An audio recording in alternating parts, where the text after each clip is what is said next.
انا مش ناسيك على فكره، انا قلت بس استنى الدنيا تهدى شويه ونطلع نتكلم كده برواقه وبهدوء. انا اول حاجه، انا ما عنديش اي مشكله مين يكسب ومين يخسر، انا ولا بشجع اهلي ولا بشجع زمالك. لكن الحكام المصريين عامه وصلوا درجه البجاحه، سواء البنا او معروف او امين عمر، الثلاثه دول يعني وصلوا لدرجه مش طبيعيه. فلو هنيجي نتكلم بالعقل، هو سيراميكا ليه ضربه جزاء، ماتش الزمالك وبيراميدز، بيراميدز ليه ضربه جزاء.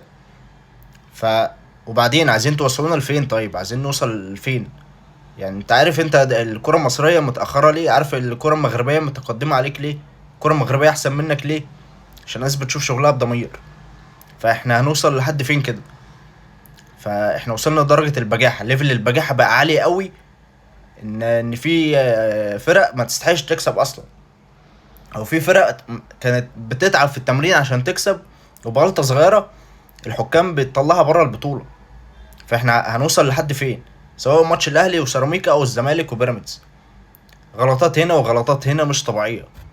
بيراميدز يستحق ضربه جزاء، وكمان سيراميكا يستحق ضربه جزاء. انا ولا بشجع اهلي ولا زمالك، وهعيدها تاني، ولا بشجع اهلي وزمالك، أنا ما عنديش مشكله مين يكسب ومين يخسر، بس اهم حاجه عندي ان الغلطات دي ما تاثرش على نتيجه الماتش.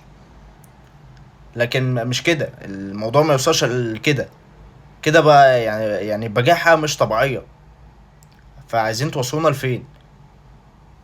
فانت بتقول له اصل الغلطات متعه في كره القدم والكلام ده، لا الكلام ده ما بياكلش.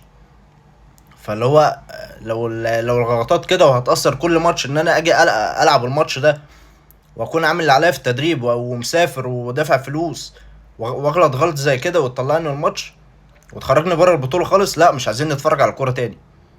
يا ريت الحكام تبص يعني هي بتعمل ايه في الماتش، وتقدر تراعي ضميرها يعني بشكل كبير، عشان الناس دي بتتعب، والناس بتعمل اللي عليها في التمرين عشان تيجي تكسب الماتش ده. وعايز اقول لكم على حاجه، يعني ماتش الاهلي والزمالك اللي هو اللي جاي ده، في حكم تركي هيجي هو اللي يحكم الماتش. يعني انت اصلا كده كده انت ما عندكش ثقه في الحكم المصري، فجايب حكم تركي يجي يحكم. فانت ما عندكش ثقه في الحكم المصري وجاب حكام مصريين يحكموا السوبر. طب ما هي دي بطوله مهمه، انت ليه ما تجيبش حكام اجانب اصلا يحكموا البطوله كلها؟ اشمعنى الاهلي والزمالك تجيب لهم حكام اجانب؟ فانت طالما انت عندك ثقه بقى في الحكم المصري، طب ما تخلي الحكم المصري يحكم بقى اهلي وزمالك. ده كمان البنا لما كان بيغلط قدام الاسماعيلي وفاركو وعمل غلطات ساذجه وخسر الاسماعيلي من فاركو، فاول ما شافوه كده، لا تعالى بقى حكم السوبر. طب انتوا بتفكروا ازاي؟